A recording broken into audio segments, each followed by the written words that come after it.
Hello students, class 10th English medium. तो आज हम 5.2 स्टार्ट करने वाले हैं। स्टार्ट तो हो गई, आगे उसको बढ़ाने वाले हैं। पर उससे पहले बेटा दो प्रॉब्लम है। एक तो पूछी गई है 5.1 से, दो पार्ट है इसके, पार्ट नंबर 3 और 4 फर्स्ट क्वेश्चन का। और एक किसी बच्चे ने 4 चैप्टर का, आपको पता ही 18 का टेस्ट है, तो उस हिसाब से उसकी कोई प्रॉब्लम पूछी है।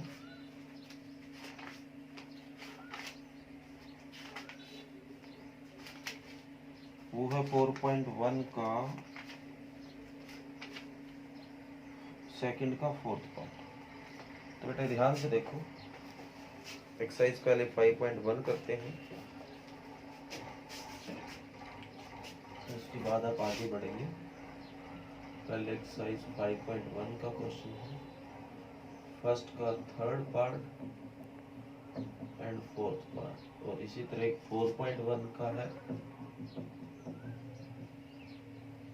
सेकंड क्वेश्चन का फोर्थ पार्ट। तो ध्यान से देखें पहले इसको। बोला गया the cost of digging a well after every metre of digging when it cost ₹150 for the first metre and rise by ₹50 for each subsequent metre. बेटा ये क्वेश्चन अगर आप ध्यान से पढ़ते हो तो इसने बड़े आसानी से बात इसने कही है कि एक जो कुआं खोदा जा रहा है बेटा, और कुएं की जो फर्स्ट मीटर का आप डिग करते हो, उसको खोदते हो, तो उसका प्राइस है 150।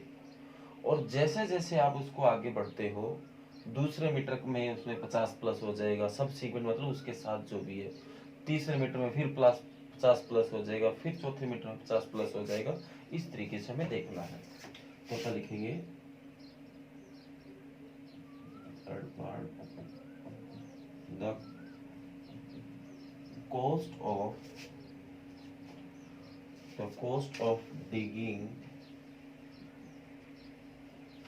digging a well,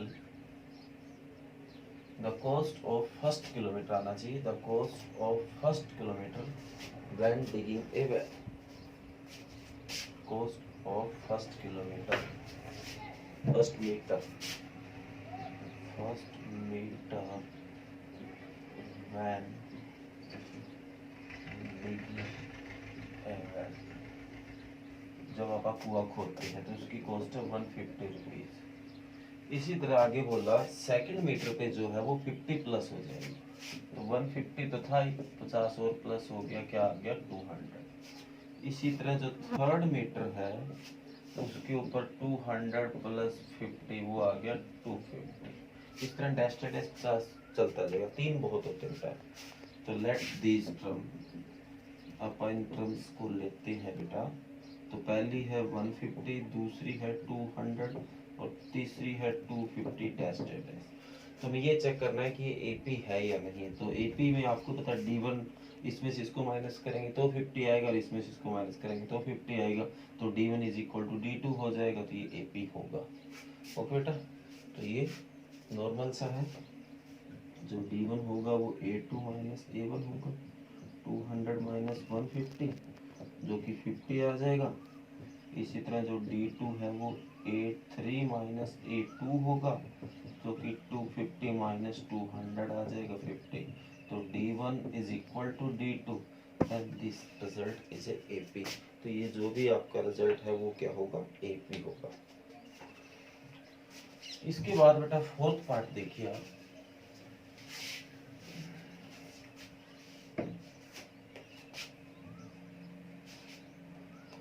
the amount of money is in the account every year, the amount of money in the account every year, मतलब जो मनी है बेटा उसको अकाउंट किया जा रहा है हर साल, मतलब एक साल के बाद उसको चेक किया जा रहा है कितना पैसा हो गया है।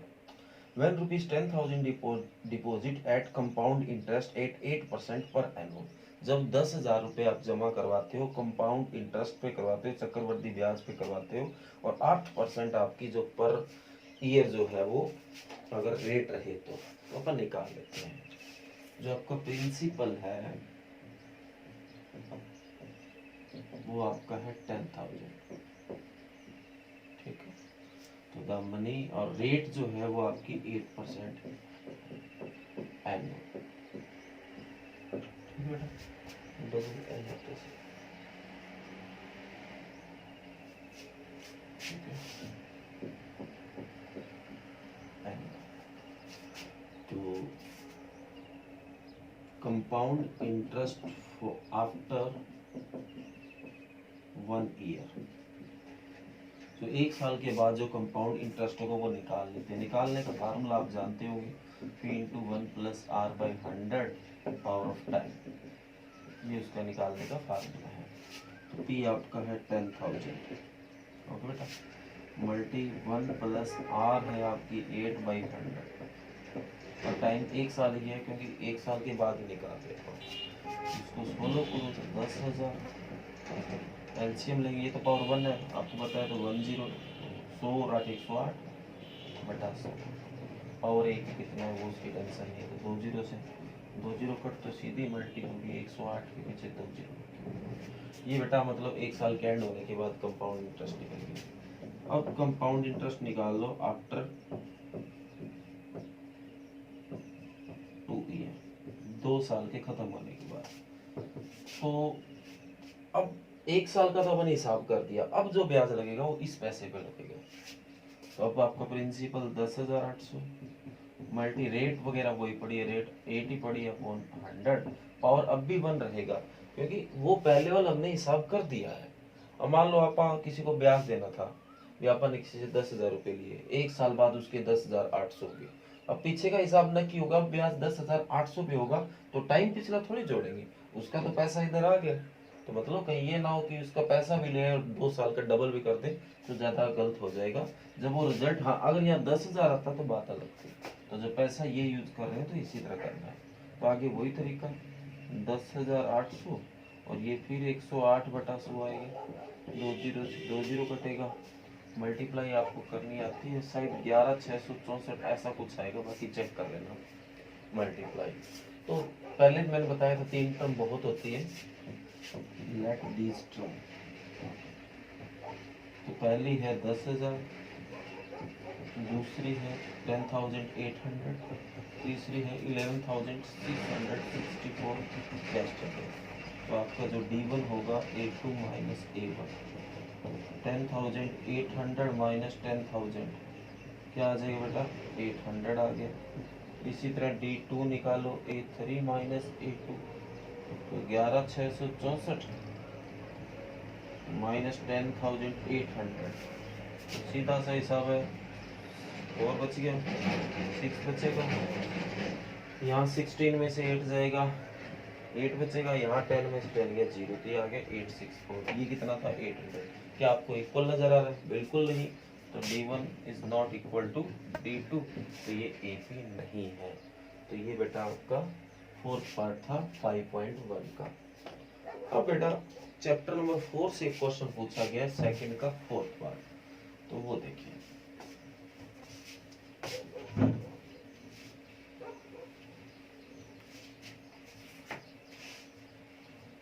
वो ट्रेन वाला क्वेश्चन है।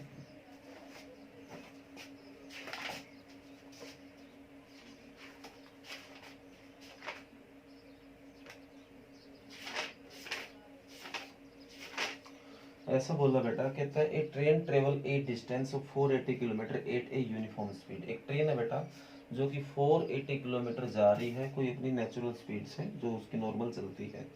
If the speed had been 8 kilometre less, अगर उसकी स्पीड को कम कर दें अपन 8 kilometre per hour, then it would have taken 3 hour more than to cover the same distance. Obvious सी बात, अगर अपन स्पीड को कम कर देंगे तो टाइम ज्यादा लगेगा, और टाइम कितना फर्क पड़ रहा है, 3 घंटे का फर्क पड़ रहा है।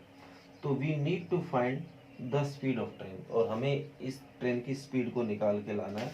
और इस 4.1 में हमें सिर्फ इसमें एक क्वाड्रेटिक इक्वेशन बना के ही छोड़नी है, ठीक है बेटा। तो एक क्वाड्रेटिक इक्वेशन बना के आपको यहाँ छोड़ देंगे। तो देखो सेकंड क्वेश्चन का 4th पार्ट,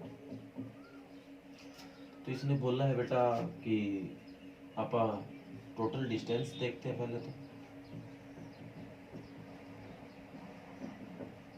480 किलोमीटर, ठीक है बेटा। अब आप क्या कर लेते हैं, लेट कर लेते हैं। यहाँ एक गाड़ी स्पीड को बदल रही है, पहले अपनी नॉर्मल स्पीड में चलती है, बाद में 8 किलोमीटर लेस कर देती है। इस चीज को मैं इस तरह देखता हूँ, जो पहले नॉर्मल चलती है उसको मैं ओल्ड स्पीड मान लेता हूँ, और जो 8 किलोमीटर अपने कम की है वो न्यू स्पीड मान लेता हूँ। तो let the old speed of train x kilometre per hour, ठीक है बेटा। इसी तरह जो न्यू स्पीड है वो 8 कम है इससे, तो x minus 8 kilometre per hour, ठीक है। अब बात चल रही है टाइम में, टाइम का फर्क आ रहा है। ये जो टाइम है, जो ये बाद वाला टाइम, वो 3 घंटे ज्यादा है। स्पीड करेंगे तो टाइम तो ज्यादा लगेगा, तो दोनों में टाइम, इस 480 किलोमीटर को इस स्पीड से अगर आप जाएंगे तो कितना टाइम लगेगा ये निकाल लेते हैं। तो the time taken for time taken of old speed train for cover 480 kilometre, ठीक है। तो let the time taken by old speed train for cover 480 kilometre distance. तो ये इसका फार्मूला रहेगा डिस्टेंस बाय स्पीड। तो डिस्टेंस आपका 480 और स्पीड है x, ये आपके इतने घंटे लग जाएंगे, हावर। इसी तरह the time taken by new speed train for cover 480 kilometre, तो इसके लिए 480 अपॉन एक्स माइनस 8 हावर्स लगते हैं। अब आप बताओ, ये पहले वाला टाइम है, ये अब वाला टाइम है, दोनों में से इतना पता है हमें 3 घंटे का फर्क है, पर कौन ज्यादा है कौन कम वो आपको सोचना पड़ेगा। अब स्पीड कम कर दिया अपन ने, इस केस में स्पीड कम कर देंगे जब अपन, तो टाइम ज्यादा लगता है। तो टाइम ज्यादा लगता है तो ये जो घंटे हैं वो ज्यादा है, तो इसमें से इसको माइनस करोगे तब आपका 480 आएगा। तो 480 by x minus 8 minus 480 by x is equal to 3 hours का डिफरेंस आ रहा है। तो एलसीएम लेंगे तो एक्स माइनस 8 और एक्स दोनों ही आ जाएगा। इसको इससे डिवाइड किया, एक्स बचेगा तो 480 इंटू एक्स, इसको इससे डिवाइड करेंगे तो एक्स एक्स कट जाएगा, तो 480 इंटू एक्स माइनस 8 आ गया इज इक्वल टू 3। तो आगे आपको बताइए कैसे सोल्व किया जाता है, कई बार किया भी अपन। 480x माइनस 480x और माइनस प्लस, शायद ये 3840 हो जाएगा, बाकी आप चेक कर लेना।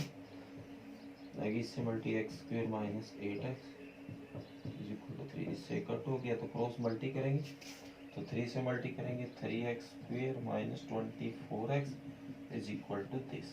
तो ये प्लस का है, इधर आके किसका हो गया, माइनस का। अब ये 3 से डिवाइड वगैरह कर लेना, और एक क्वाड्रेटिक इक्वेशन बनानी थी वो आपने बना दी। ओके बेटा, कर लोगे। तो ये आपके सेकंड का फोर्थ पार्ट था। इसके बाद बेटा आप बढ़ते हैं आगे।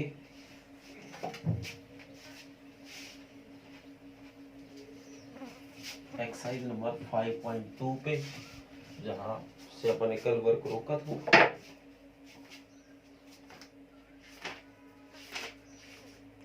तो बेटा अपन क्वेश्चन नंबर 11 तक कल कर लिए थे, आज अपन क्वेश्चन नंबर 12 से स्टार्ट करते हैं।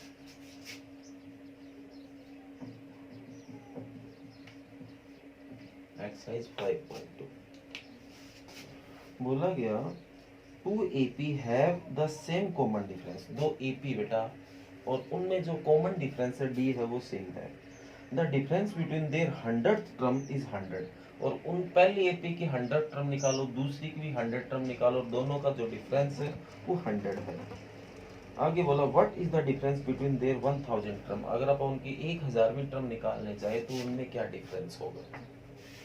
तो देखो बेटा, इन फर्स्ट AP आओ, क्योंकि यहाँ 2 AP है। इन फर्स्ट AP, तो जो फर्स्ट टर्म जिसको अपन लेट करते हैं वो फर्स्ट टर्म, नॉर्मली अपन ए लेट करते हैं, पर यहाँ 2 AP है तो कैपिटल A करते हैं। और जो कॉमन डिफरेंस है वो दोनों में सेम है, वो नॉर्मली D मानते हैं, D ही मान लेते हैं। अब इस AP का अपन 100th और 1000th जो टर्म है वो निकाल लेते हैं। The 100th and 1000th term of first AP ठीक है बेटा, तो 100 टर्म को अपन A100 लिख लेते हैं और निकालेंगे तो A प्लस 90 90 ऐसे निकालते हैं। इसी तरह 1000 अगर निकाले तो A प्लस 9 ट्रिपल 90। बेटा उम्मीद करता हूँ समझ गया होगा। इन सेकंड एपी में अगर सेकंड एपी में अगर आप आते हैं तो इसी तरह जो इसकी फर्स्ट टर्म है वो नॉर्मली ए होती है, पर ए ऊपर आई पड़ी है तो आप इसको बी लेट कर लो। इसी तरह जो कॉमन डिफरेंस है वो सेम है,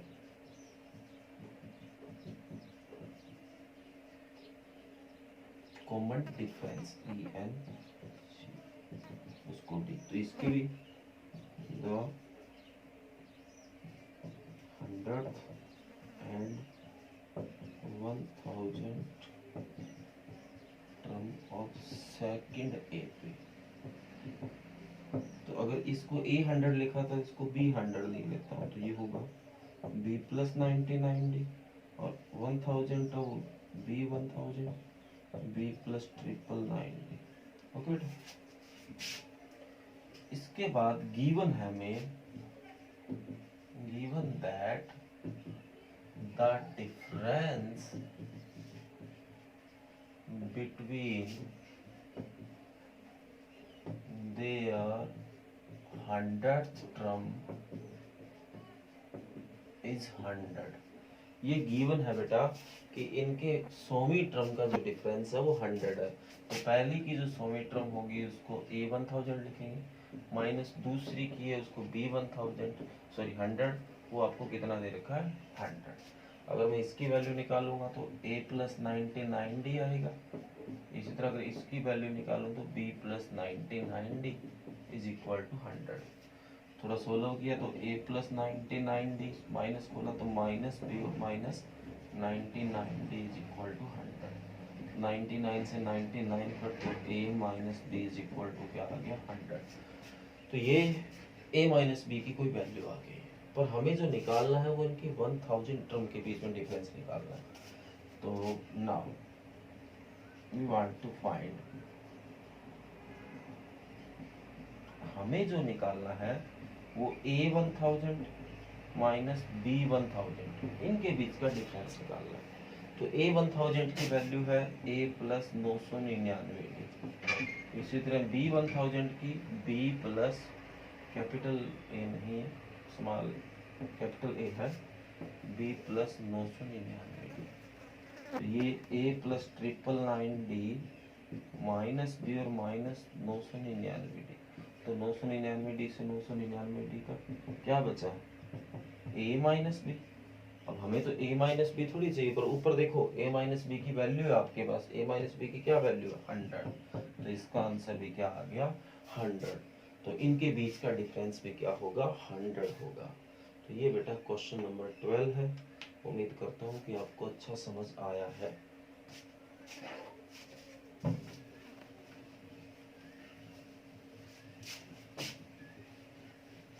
इसके बाद बेटा 13 और 14 दोनों एक जैसे क्वेश्चन है, ध्यान से देखना। बोला गया how many 3 digit number are divisible by 7। 3 digit के कितने नंबर 7 से डिवाइड होते हैं। अब ये आपको पता करना है कि 3 डिजिट में से कितने नंबर है जो 7 से डिवाइड हो जाते हैं। तो 99 तक जो नंबर है बेटा वो तो आपको पता है 2 डिजिट के, तो आपके नंबर स्टार्ट होंगे 100 से। अब आपको ये देखना है कि 100 7 से डिवाइड होता है नहीं, तो मतलब 100 को आप डिवाइड करके भी देख सकते हो। वन अगर 100 नहीं हुआ तो 101 पे जाओ, वो नहीं हुआ तो 2 पे जाओ, वो नहीं हुआ तो 3 पे जाओ। ऐसे करते करते आप कोई ना कोई नंबर मिल जाएगा आपको, क्योंकि आपने स्टार्टिंग ही सही जगह से की है तो कोई गलती नहीं होगी। तो जो पहला नंबर होगा वो 105 होगा। The first 3 digit number which divisible by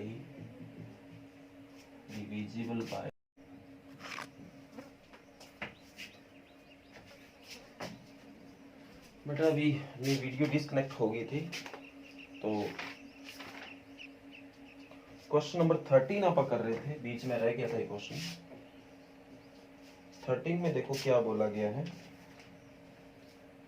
13 में बोला गया how many 3 digit number are divisible by 7।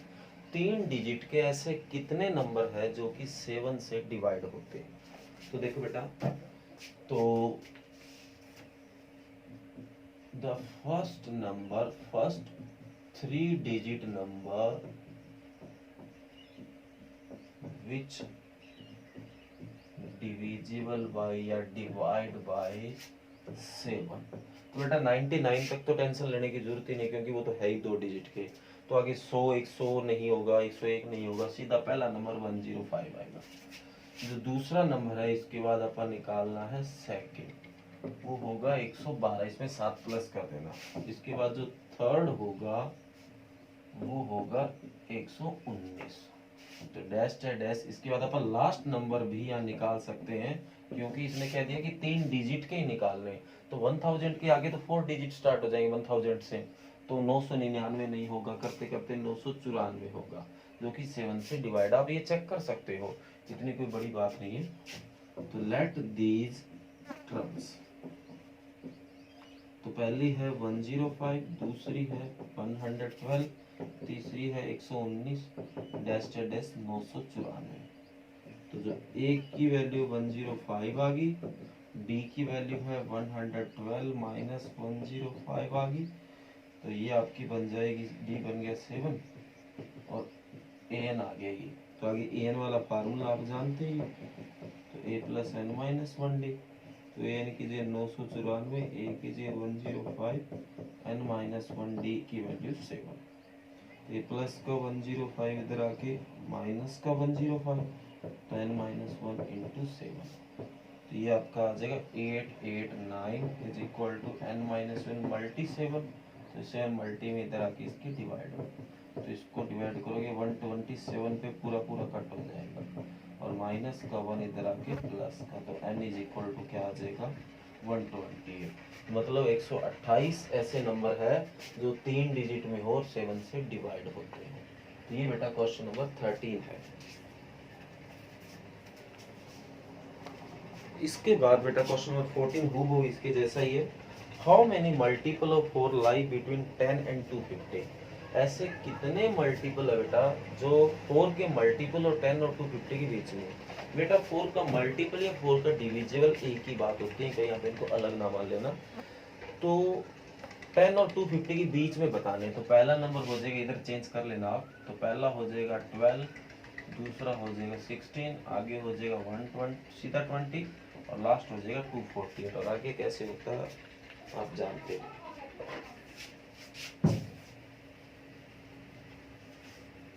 ये 40 नंबर था। इसके बाद क्वेश्चन नंबर 15 कहता है for what value of n are the nth term of 2 AP, जो AP दे रखी है इक्वल। कहता है n की किस वैल्यू के लिए इन दोनों AP का nवां पद है वो इक्वल होगा, nth पद। तो इन फर्स्ट AP ये आप आते हैं, फर्स्ट AP है आपकी 63, 65, 67। तो इस AP में आपकी A की वैल्यू 63 आ गई, B की वैल्यू 65 माइनस 63 2 आ गई। ना तो n पता ना an, तो आप an वाला फार्मूला लगा के an निकाल लेते हैं।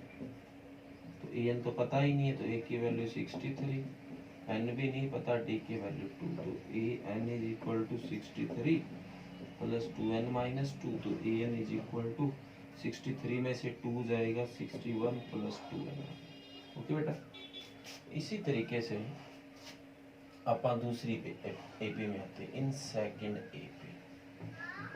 सेकंड एपी है 3, 10, 17 टेस्टेड है, तो वही सेम वर्क, ए की वैल्यू 3, डी की वैल्यू 10 में से 3 गया 7, तो वही एन वाला फार्मूला ए प्लस एन माइनस 1। ओके बेटा, तो ए की वैल्यू है आप एन तो निकालना है, 3 प्लस एन माइनस 1 डी कीजिए 7, तो n is equal to 3 plus 7 n minus 6, तो एन इज इक्वल टू 3 में 7 गया माइनस 4 प्लस 7। गिवन है कि nth टर्म इक्वल है, गिवन है कि दोनों एन आपस में क्या होंगे इक्वल। तो तो 61 plus 2n is equal to -4 plus 7n। तो n एक साइड कर लो, तो 2n पड़ा है प्लस का 7n इधर आके माइनस का, -4 पड़ा है 16 इधर आके माइनस का, तो माइनस का 5 इज इक्वल टू माइनस का 65, माइनस माइनस का, तो n इज इक्वल टू 60/5, ये 13 पे कट हो गया, तो n इज इक्वल टू क्या आ गया 13। ओके बेटा, कर लोगे। तो ये क्वेश्चन नंबर 15 है। क्वेश्चन नंबर 16 बेटा आपको अपने आप करना है, और 17 to 20 अब मैं आपको कल करवाऊंगा। तो क्वेश्चन नंबर आज आपको जो घर से करने हैं वो 12 से लेके 16, 5 क्वेश्चन ये है, कुछ आपकी प्रॉब्लम्स हो गई थी, और इतने क्वेश्चन आज आप घर से कर लेना। ओके बेटा, आगे आप कल करेंगे। और चैप्टर नंबर 4 का 18 तारीख को टेस्ट मैं आपको बार बार याद दिला रहा हूँ, ताकि अगर कोई बच्चा अब भी वर्क नहीं कर रहा तो वो कर सकता है। ठीक है बेटा, कर लेना।